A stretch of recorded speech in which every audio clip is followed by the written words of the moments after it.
Good day everyone. Today we're going to present you our free lecture on the topic of Joseph Stifford on the dignity of the human person. So the author asks whether the dignity of the human person is unconditional. So we answered that the dignity of the human person is indeed unconditional and inviolable. And human dignity is inherent and cannot be lost regardless of one's.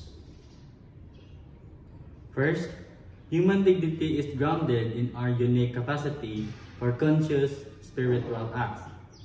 The second, human dignity derives from our capacity to grasp objective truth and value. And the third one is human dignity stems from our capacity for love and entering into relationships.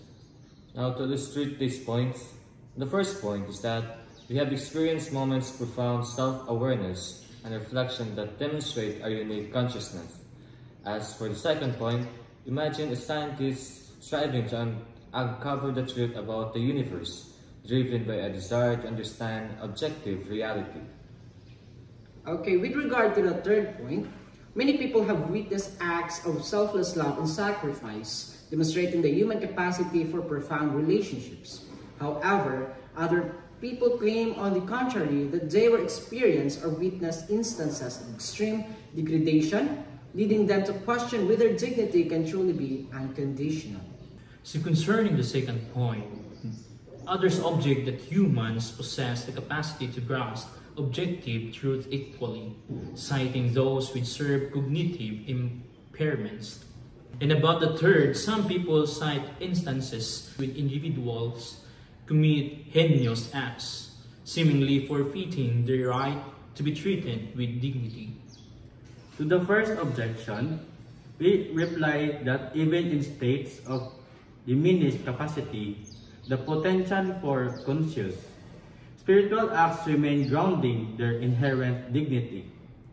As an illustration, take the case of a person in a coma.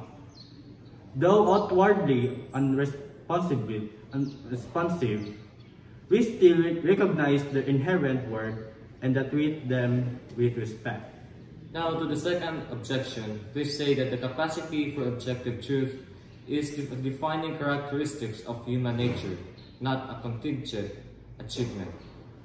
And to illustrate this, consider the situation where a person with intellectual disabilities, though limited in their understanding, they still possess the inherent potential for grasping truth and value. At times, we have seen movements to abolish the death penalty based on the belief that all human life possesses inherent dignity regardless of crimes committed. As a third objection, we assert that even those who commit terrible acts do not lose their inherent dignity, although they may forfeit certain rights and privileges. And to end, we conclude that the dignity of the human person is unconditional and immutable, grounded in our inherent capacities.